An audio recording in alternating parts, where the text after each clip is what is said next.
আসসালামু আলাইকুম ওয়া রাহমাতুল্লাহি ওয়া বারাকাতুহু। প্রিয় দিনী ভাই ও বোনেরা, কেমন আছেন সবাই?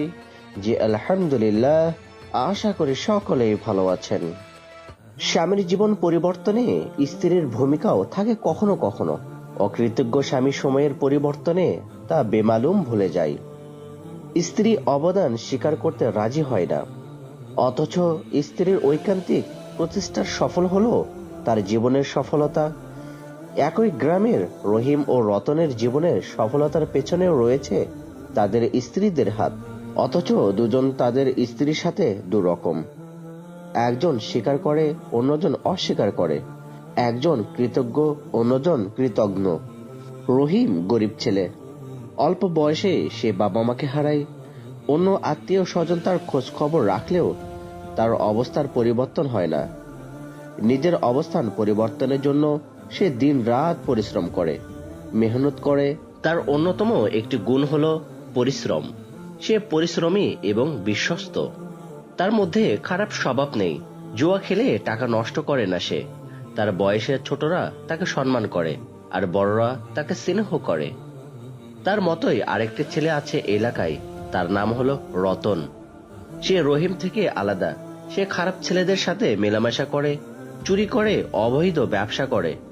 যেহেতু তাকে বিরত রাখার মতো তেমন কেউ নেই, তাই খুব সহজে সে খারাপ হয়ে যায় এবং সবাই তাকে ভিন্ন দৃষ্টিতে দেখে। এতিম হলেও রহিমের গুণের কারণে সবাই তাকে পছন্দ করে। একদিন মসজিদের ইমাম সাহেব বললেন, কি অবস্থা রহিম, কেমন সময় কাটছে তোমার?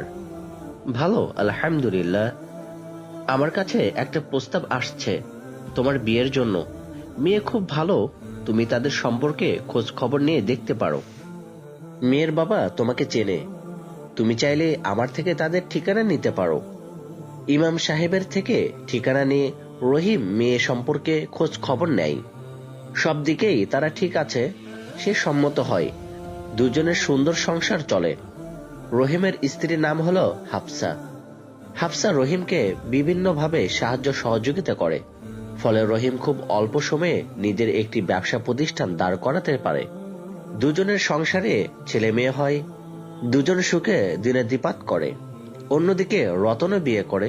রতনের স্ত্রী শিক্ষিত এবং ধার্মিক। ফলে রতনের জীবনেও পরিবর্তন আসে। বিয়ের পর স্ত্রীর কথায় খারাপ অভ্যাসগুলো ছেড়ে দেয়, পুরো দস্তর সংসারে মনোযোগী হয়। স্ত্রী তাকে প্রতিনিয়ত স্বাদানুযায়ী সহযোগিতা করে, ফলে সে দারুণ সফল হয়। কিন্তু কখনো রতন স্ত্রীর সহযোগিতা এবং তার জীবনের স্ত্রীর ভূমিকা নিয়ে কিছু বলে না। তার ঘনিষ্ঠ জনের এ বিষয়ে কথা বললে সে সাফ জানিয়ে দেয়, আমার একান্ত পরিশ্রমেই আজকে আমি এই অবস্থানে এসেছি, এতে কারো কোনো হাত নেই। অন্যদিকে রহিম তার স্ত্রীর অবদান কখনো ভোলে না। যখনই তার সফলতার কথা কোথাও আলোচিত হয়, তখন সেখানে সে হাফসার কথা বলে, তার গুণগুলো জানায়।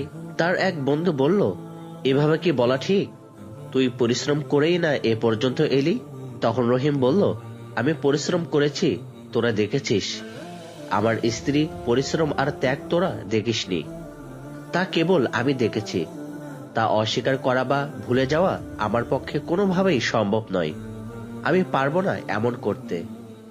আমাদের প্রিয় নবী মুহাম্মদ সাল্লাল্লাহু আলাইহি ওয়াসাল্লামের জীবনে খাদিজা রাদিয়াল্লাহু তাআলা আনহা এর অবদান ছিল।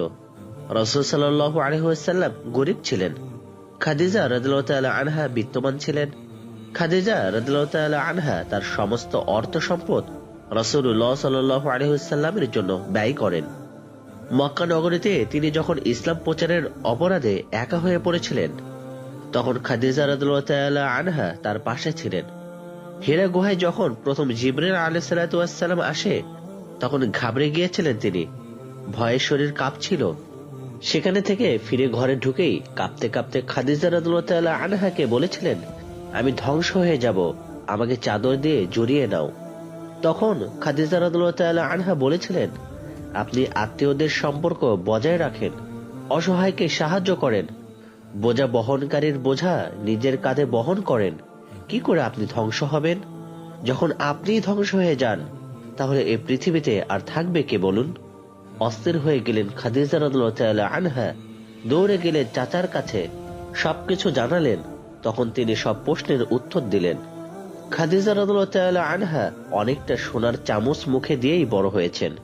একজন সফল ব্যবসায়ী ছিলেন। টাকা পয়সার কোনো অভাব ছিল না।